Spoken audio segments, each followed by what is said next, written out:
یا یوں کہنے لگو کہ اصل شرک تو ہمارے بڑوں نے کیا تھا، دیکھو ہمارے ماں باپ شرک کیے تھے اور ہم لوگوں نے ان کے اولاد میں پیدا ہو گئے، اس لیے ہم نے بھی ان کے ساتھ شرک میں مبتلا ہو گئے۔ جیسا کہ مسلمان کا لڑکا مسلمان گھر میں پیدا ہوتا ہے تو ایک اللہ کی عبادت کرتا ہے، ہم لوگ شرک گھر میں پیدا کیے تھے اس لیے ہم لوگ شرک کر رہے ہیں، اس طریقے سے جواب دیتے ہیں۔ اور ہم ان کے بعد ان کے نسل میں سے ہوئے، ان کے بعد ہمیں ان کے نسل میں ہوئے، جس کے نسل سے ہم ہوئے، ہمارے باپ دادا نے پہلے غلطی کیا اس لیے ہم بھی غلطی میں پھنس گئے کر کے یہ لوگ جواب دیں گے۔ سو کیا ان غلط اور نکلنے والوں کے انفعال پر آپ ہم کو ہلاکت میں ڈال دیتے ہو؟ تو اس طریقے سے بولتے ہیں کہ ہمارے باپ داداؤں نے غلطی کیا تھا، ان کے پیچھے ہم لوگوں نے غلطی کیا، اس کی وجہ سے کیا ہم کو ہلاک میں ڈال دیتے ہو؟ اس لیے اللہ تعالیٰ نے پیغمبروں کو بھیج کے اور ان کو ڈرایا، اور کتابوں کو بھیج کے ان کو ڈرایا۔ ہر مذہب کی کتابوں کو پڑھنا چاہیے اور وہ قرآن کو بھی پڑھنا چاہیے، حق کیا ہے باطل کیا ہے ان کو معلوم پڑ جائے گا، اسی ایک رکوع میں ان کو اظہار ہو جائے گا۔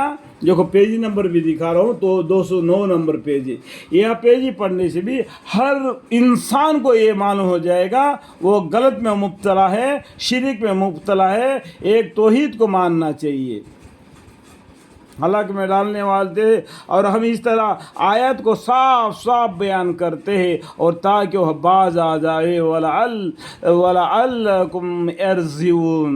اللہ تعالیٰ نے ہر آیت کو بالکل صاف صاف نازل فرماتے ہیں، سمجھاتے ہیں، اور بھی نہیں سمجھانے پر پیغمبر کو بھیج کے سمجھاتے، پھر بھی نہیں سمجھانے پر کتابوں کو صحابوں کو بھیج کے سمجھا دیا، پھر بھی نہ سمجھا تو اللہ تعالیٰ کیا کریں گے؟ نام اعمال کے ساتھ ان کا حساب لیں گے۔ سنفرغ لکم ایھا الثقلان، ہم ان قریب تمہارے حساب کتاب کے لیے خالی ہو جاتے گے، اے جن و انس تو اپنے رب کے کون سی نعمتوں کے منکر ہو جاؤ گے۔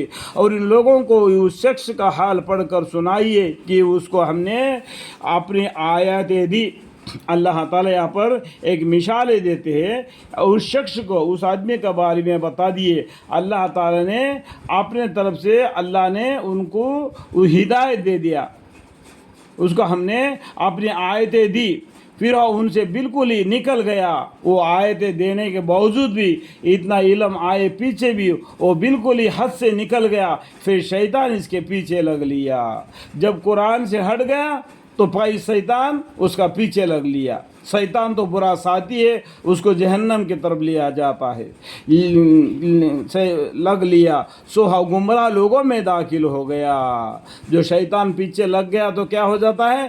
گمراہ ہو جاتا ہے، اللہ کے راستے سے وہ بھٹکا دیتا ہے، کیونکہ اس نے اللہ سے اجازت لے لیا، وہ اپنا ڈیوٹی کر رہے، اللہ تعالیٰ نے تم کو اسے ڈرا رہے، شیطان سے بچ کر رہو اور میرے قرآن کو مضبوطی کے ساتھ پکڑے رہو تاکہ تم گمراہ نہ ہو جاؤ گے۔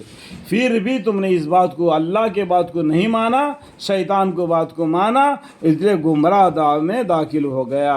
اور اگر ہم چاہتے تو اس کو ان آیتوں کے بدولت بلند مرتبہ کر دیتے۔ دیکھو اللہ تعالیٰ بولتے ہیں اگر وہ شیطان کے تابع نہ ہوتا، اللہ کے آیتوں کو بار بار پڑھتے رہے گا، اللہ کے ذکر میں مشغول ہوتے رہے گا، تو اللہ تعالیٰ اس آیتوں کے بدولت ان کو بلند مرتبہ کر دیتے، لیکن وہ تو دنیا کی طرف مائل ہو گیا، اتنا علم آئے پیچھے دنیا کی طرف مائل ہو گیا اور اپنی نفسانی خواہش کی پیروی کرنے لگا۔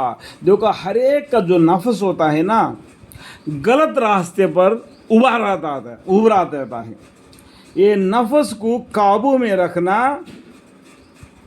تب وہ انسان راستے میں آ گئے۔ یہ نفس ایک گھوڑے کے مانند ہے، جیسا گھوڑا بھاگتا ہے نا، اس کو کوئی بھی تھام نہیں سکتے، اس طریقے سے یہ نفس بھی اپنا بری عادت کو اپنے اندر پہلا لینا چاہتا ہے، تو اپنی نفس خواہش کی پیروی کرنے لگا، جو غلط راستہ دکھلاتا ہے، سو اس کی حالت کتے کی سی ہو گئی۔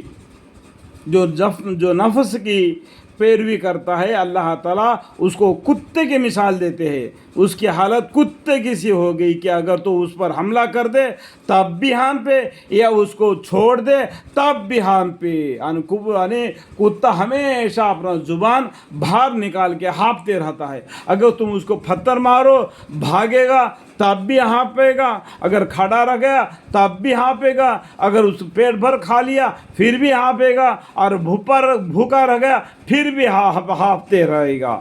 اسی طریقے سے جس کا نفس جو دنیا کی طرف مائل ہو گیا، دنیا کتنا بھی آئے اس کے لیے وہ کمی ہو جائے گا. کمی ہے، کمی ہے، کمی، اور چاہیے، اور چاہیے، اور چاہیے.